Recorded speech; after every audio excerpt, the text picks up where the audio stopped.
Hello everyone, this is Dikshak Bhatt from Team OYG. On behalf of Team, I welcome you all again on this interesting another session. Today we have a wonderful speaker, Dr. Amrutha ma'am with us. Amrutha ma'am will guide us on the yoga for anxiety evidence-based approach today. Ma'am has earned the BNYS degree from the Government Naturopathy and Medical College, Mysuru, and currently she is pursuing MD in yoga from S. Vyasa University, Bangalore. Ma'am has been awarded for gold medal from Jindal Nature Care Institute for BNY's academic excellence. Ma'am has worked on HCG Bharat Cancer Hospital, Mysuru, assisting chief radiation oncologist, and her keen interest lies in the field of oncology. Ma'am, I welcome you again on this platform and thank you so much for joining with us. I hope I haven't missed anything from your introduction. So, without a further ado, you can continue, ma'am. Thank you so much for giving me this opportunity. Yes,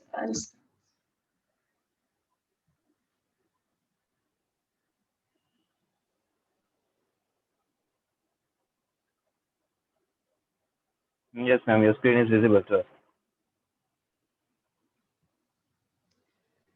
I welcome you all. Today, my topic is evidence-based approach of yoga for anxiety disorders. The main reason why I have chosen this topic is we are all aware that in this pandemic situation, each one of us is undergoing some sort of stress. So that stress is because of the increased mortality due to the spread of infection, or it may be the fear of getting infected. So when we talk about stress, it is not just stress will be a broader term to be defined, but it is the fear. The root cause of this stress is the fear which causes the stress in everyone.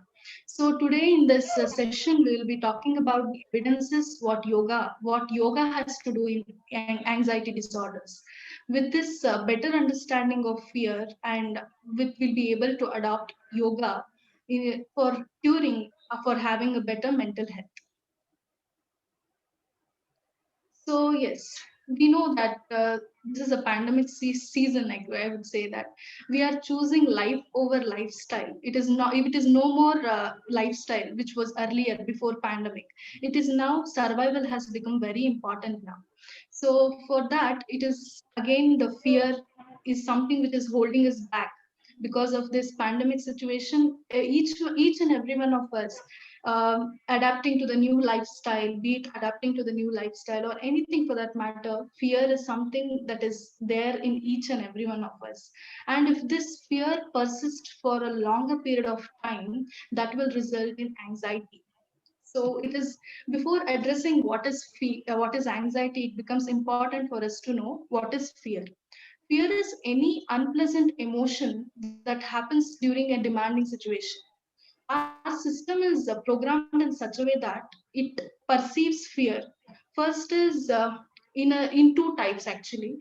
First, it perceives fear when we are encountered with a life and death situation, in which there will be the system is programmed wherein the adrenaline rush happens and have flight or fight mechanism there, and it does it function and that system will shut down.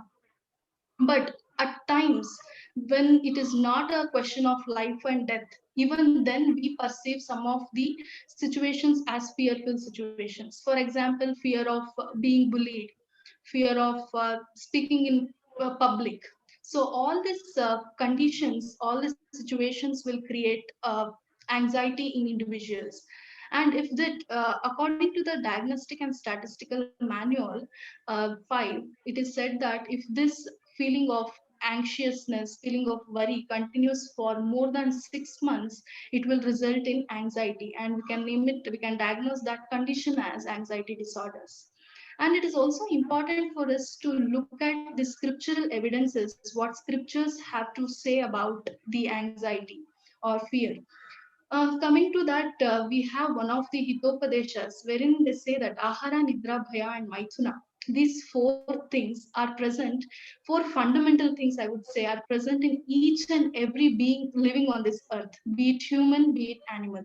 So The only factor which differentiates us, that is humans and animals, is the dharma. Chanakya says it as the right knowledge. Instead of dharma, he uses the right knowledge.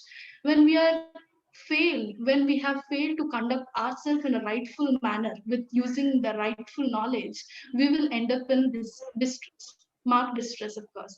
So that is one of the causes for anxiety disorders. Conducting ourselves in a rightful manner is very important. Then it is interesting that Bhagavad Gita has to say about the pathophysiology of anxiety disorders. What is it that Bhagavad Gita? We know Bhagavad Gita, we can take it as consider it as a psychiatric text, wherein Lord Krishna is the psychiatrist, and Arjuna is showing the typical psychological symptoms, isn't it, in the war field. That's why in the being an empathetic listener, Lord Krishna first lets Arjuna say his complaints. That is why we have the Arjuna Vishada Yogo Namaha. And after that, Krishna gives us some of counseling, isn't it? He counsels Arjuna. In one of chapter 2, Shloka 63, he says that Krodhat bhavati sammoha, sammohat smriti vibhramaha, smriti bhramshat buddhinasho, buddhinashat vinachyati. It's a beautiful shloka which is trying to explain us the pathophysiology of anxiety, which modern medicine people have now told. He has already told it long ago. So krodha, here the anger, we can take it as angers, any stressful situation, any anxious situation. Whenever we are encountered with such situation, what happens is the clouding of judgment happens. The cognitive centers in our brain, the judgment, perception, thinking, everything gets shut down. Because this samohat smriti vibramaha, smriti is here the memory. When it is after your clouding of judgment, the prefrontal cortex in your brain gets its functions is shut down, you will have a maladaptive response for the situation.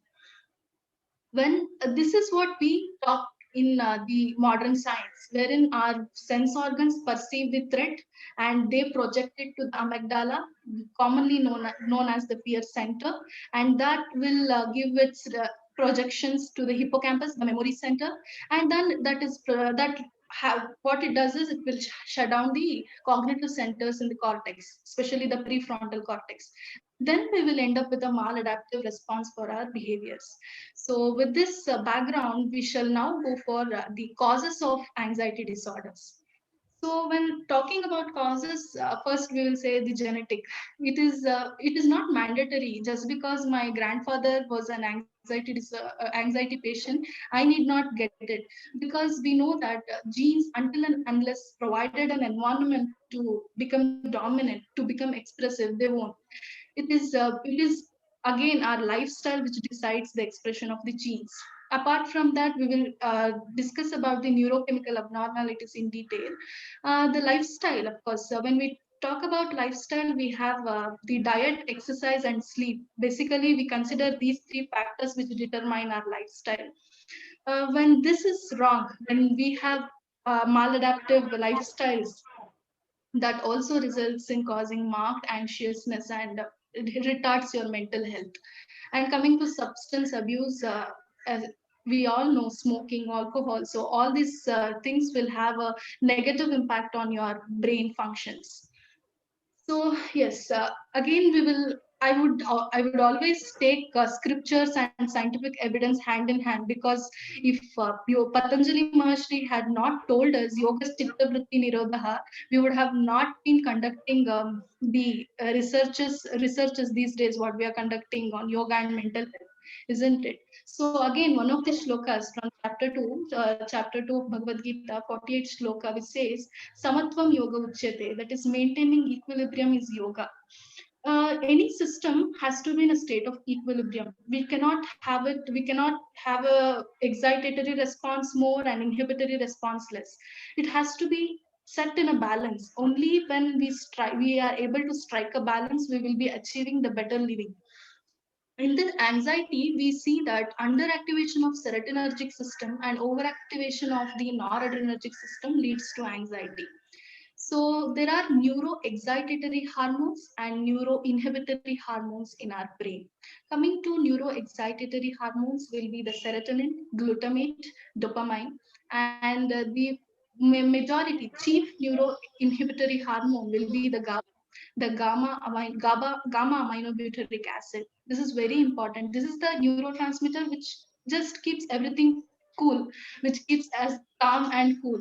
So it is it is one of the inhibitory projections which we have in our brain. And what makes the GABA levels reduce is increased consumption of alcohol or increased consumption of the caffeine and abnormal wrong lifestyle and lack of sleep. These are the causes for the reduction in the GABA levels in the brain. And the Boston Medical University has proved that 1 hour of yoga practice will increase approximately 27% of increase in GABA levels in our brain. So this is one of the studies which says that yeah, GABA, as it is a very important neurotransmitter, and yoga significantly improves its levels in our brains. Coming to the clinical features, I would not go in detail with it, but when you just keenly observe the clinical features, it is all the sympathetic activations. Be it sweating, tremors, tachycardia, restlessness, all these symptoms are showing you that there is increased sympathetic activation in the system and reduction in the parasympathetic activation. So what happens is yoga by far with the HRV studies or many of the studies has shown us that there is reduction in the sympathetic arousal and there is a balance in the vagal tone and increase in the parasympathetic activity. So likewise, we can say that in anxiety disorders, yoga efficiently helps us to overcome these clinical features. Yes, as per the Diagnostic and Statistical Manual, it keeps on revising. As per the revised Diagnostic and Statistical Manual, we have these set of diseases which fall under the category of anxiety disorders. First is the separation anxiety disorder, wherein it is usually seen in children, wherein if they are separated from the attached figure, they feel anxious. And selective mutism, it is also most of the times it is seen in children, wherein children's inability to speak in particular situations. Specific phobias, be it your social phobias and sexual phobias, these all come under the specific phobias. And panic disorders, in this panic disorders, it is the abrupt activation of the anxiety in our system. And agoraphobia is fear of the open spaces. General anxiety disorder is one of the modifications what we see in anxiety disorders. Substance and medication induced anxiety disorders. Here, the substance withdrawal will result in mimicking the symptoms of anxiety disorders. Other medical conditions, which includes thyroid disorders, bronchial asthma, or hypertensive. If an individual is hypertensive, is most likely to develop anxiety disorders. Interesting, it is yoga, the mind-body integration. Yoga talks about mind-body integration. Whenever we are practicing yoga, we are given instruction, please mind your breath, please mind your body. What are the changes that is happening in your body? This itself creates an awareness. It creates the self-awareness. We start understanding our body, we start understanding our mind. This itself will create a resilience in the body by mere understanding. See, it is said that in psychology, whenever a patient is having a more insight, his level of his prognosis will be good. So, yoga is one such holistic tool which will help you to get insight and have a better awareness. And coming to the classification, like it's not like a diagnostic and statistical manual. In yoga, we have a standard classification for all the diseases. So the vyadhi, the ailments are classified as Adija Vyadhi and Anadija Vyadhi. Coming to Anadija Vyadhi is stress related, and Anadija Vyadhi is non-stress related. We know now that anxiety disorders come under the category of Anadija Vyadhi. So it is the lifestyle and stress that is causing you the anxiety issues. What is this yoga in treating anxiety disorders? We have seen many studies which spoke about oxidative stress allostatic load. Coming to the oxidative stress, there are a number of studies in which yoga is effective in reducing your oxidative stress, be it your free radicals, pro-inflammatory markers, and the allostatic load. Allostatic is nothing but the chronically built up stress in your body, and that will increase your resilience. When yoga is helping you with all this, it will increase resilience. Resilience is nothing but your ability to bounce back. When yujyate anena iti yoga, we say yoga is nothing but that which coordinates, which unites.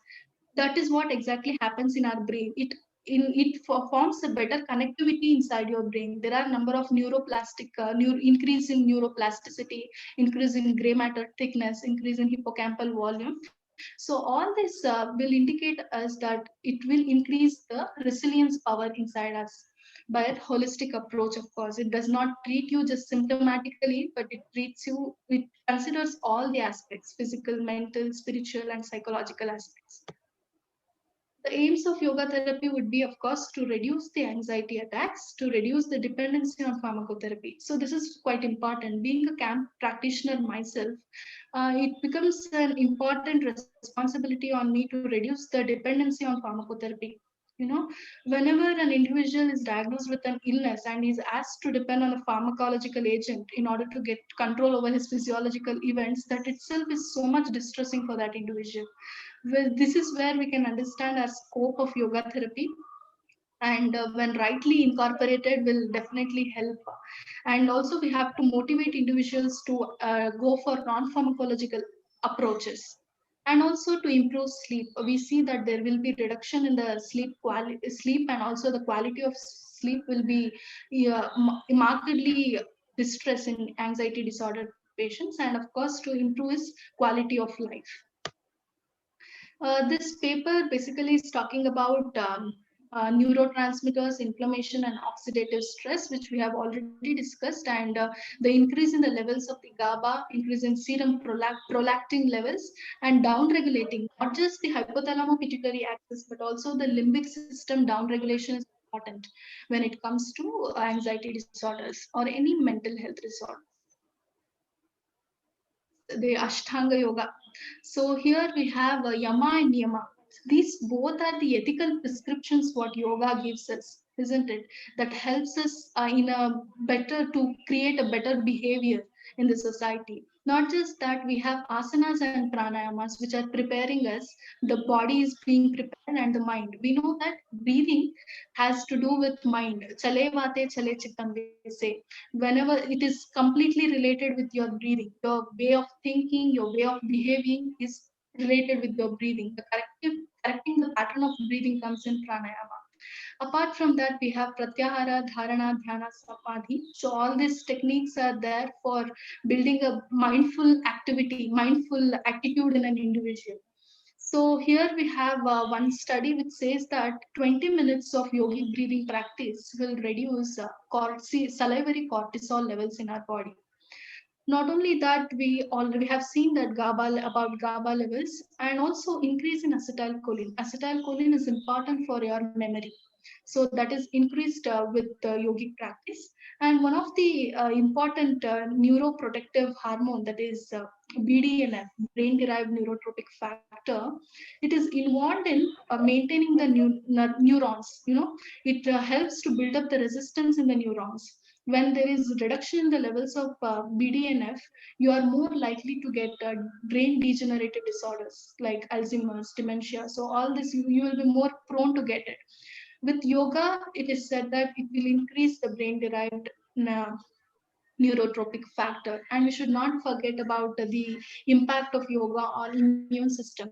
The psychoneuroimmunology studies in yoga says that yoga, the psychological events have influence on our immune system.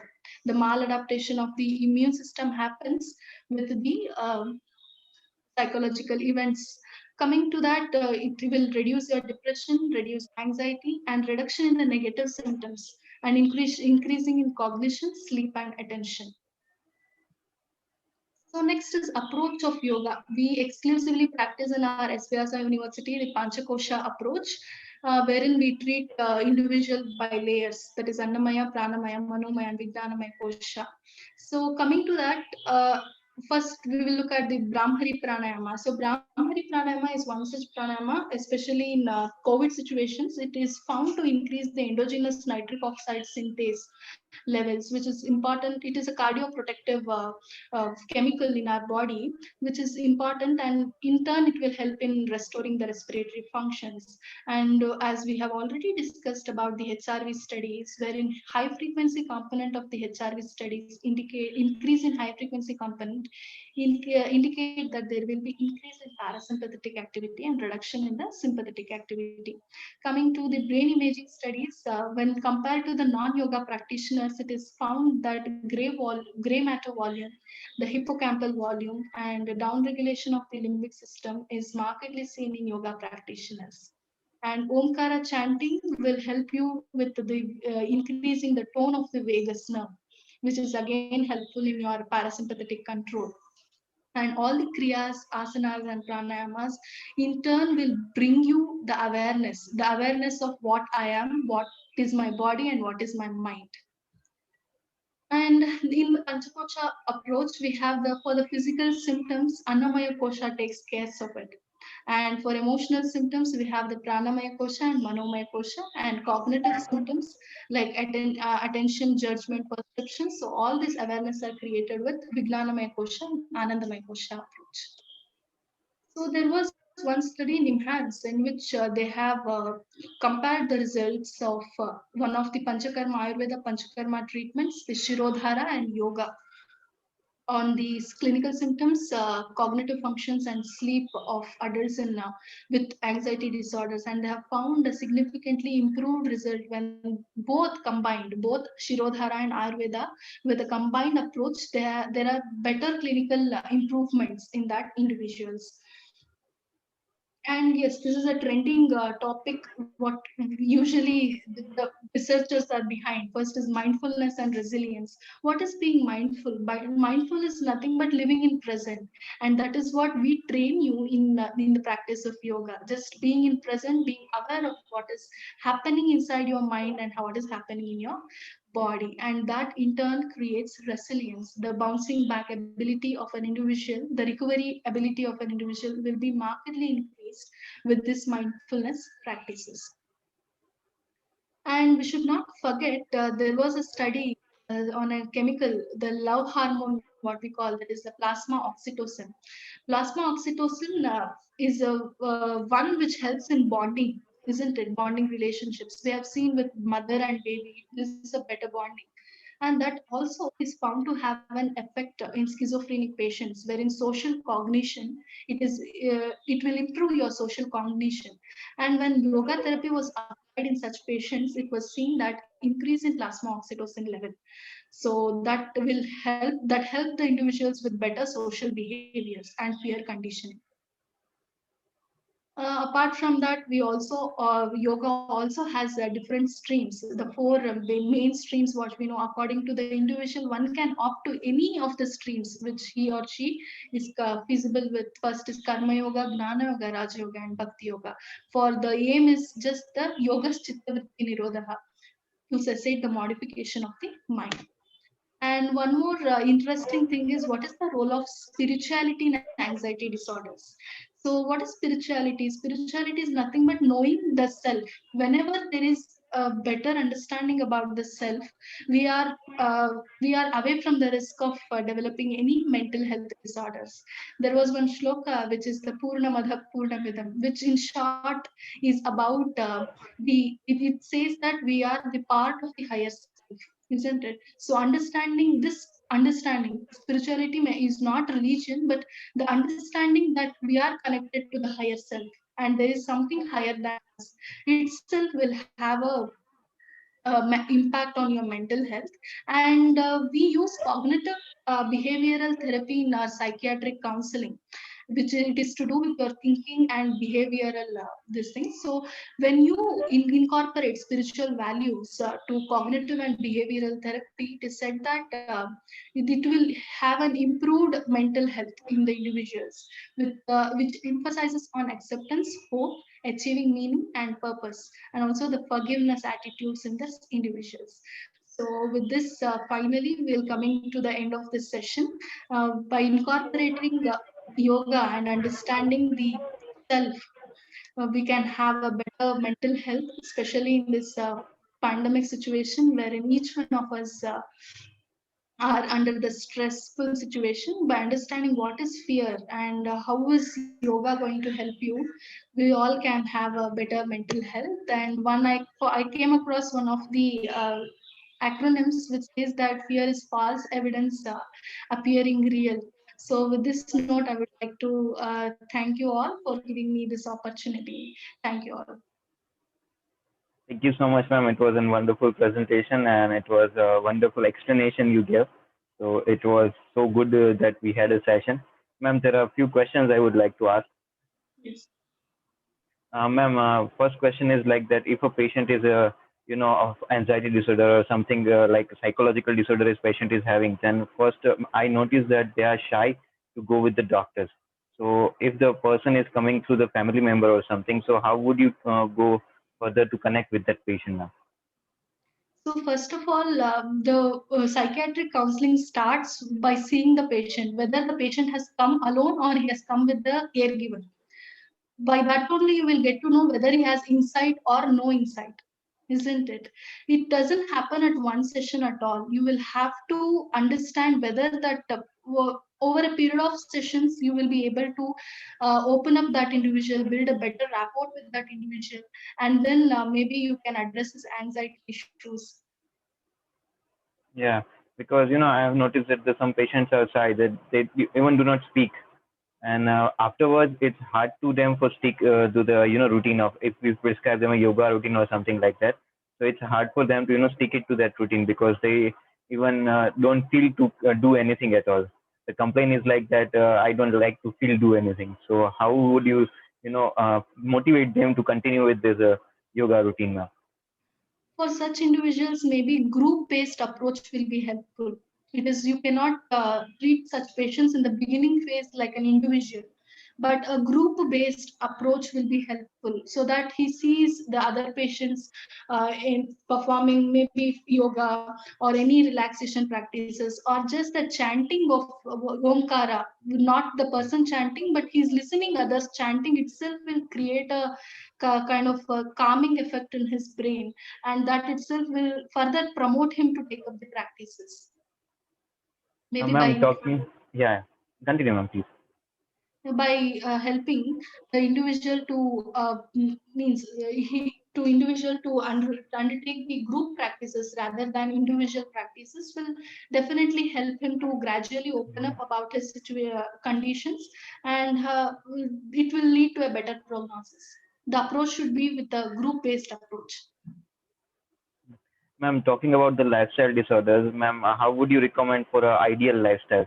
To recommend a person that there is not living an ideal lifestyle, so how would you recommend a perfect ideal lifestyle for them? Ideal lifestyle is, as I told, it is sleep, diet, and exercise. Three things are important in lifestyle, nothing else. If you are rightfully breathing, if you are rightfully exercising and rightfully relaxing, this three will give you a better lifestyle, I would say. We know many things. There are nutritional advisors, there are exercise advisors, that, this, and everything. But customization is what is required. We cannot just generally say people do this, do that based on the needs of the individual and available sources. He cannot just be there doing yoga.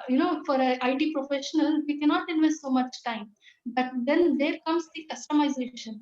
That is where we have to make a protocol for that individual based on their needs, and make them adapt a better lifestyle.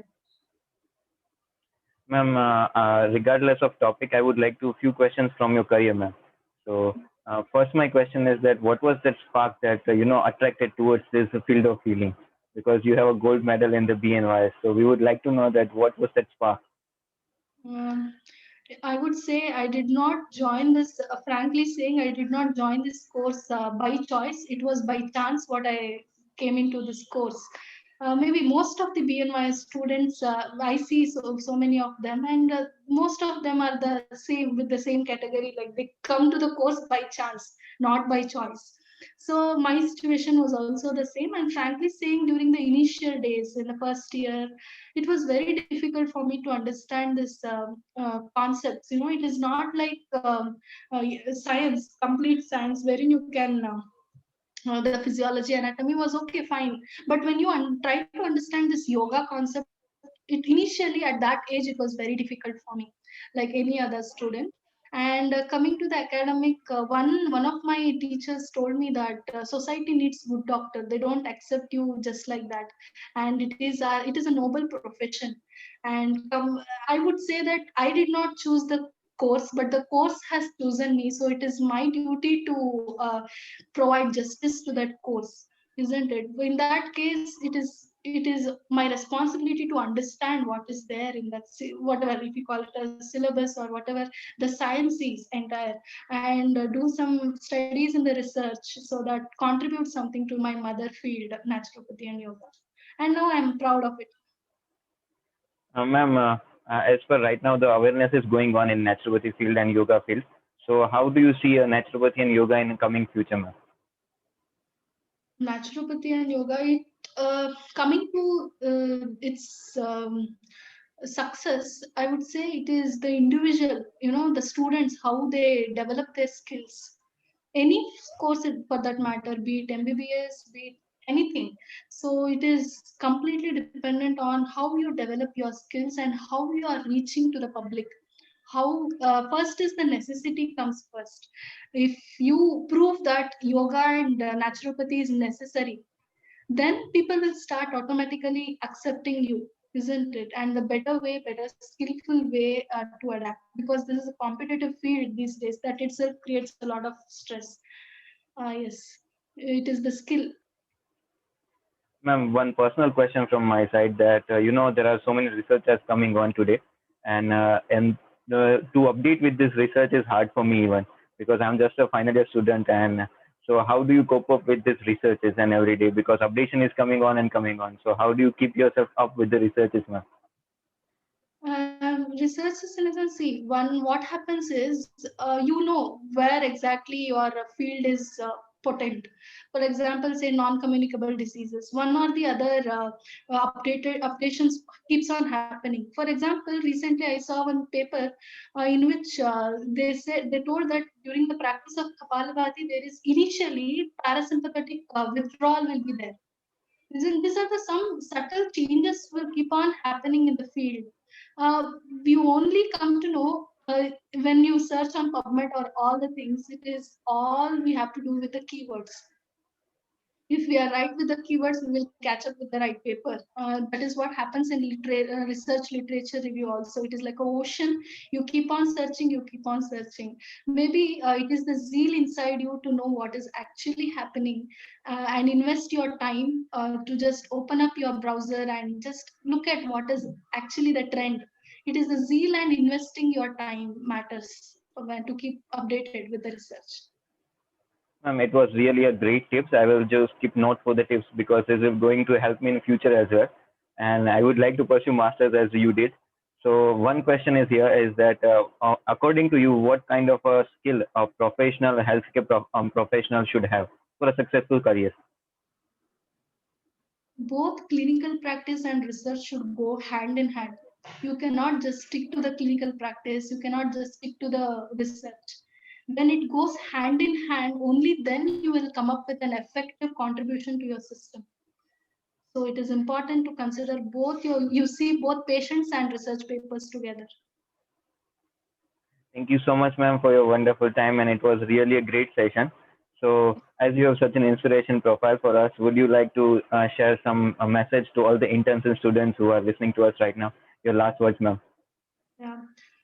To all those, it becomes difficult at times to have confidence on a system. With the we when we see MBBS people or any upcoming science, we feel very inferior most of the times. Being a BNYS myself, I have been through the same phase.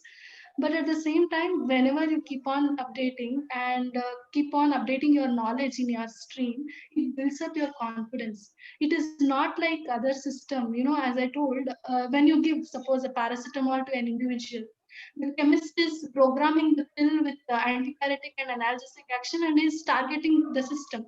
And a paracetamol is not just giving you antipyretic and analgesic effect, but it is also causing some of the hepatic and renal side effects, isn't it? On a long-term use, of course. So yoga doesn't do that. Naturopathy doesn't do that. But what it actually does is you need not do that chemical programming and all.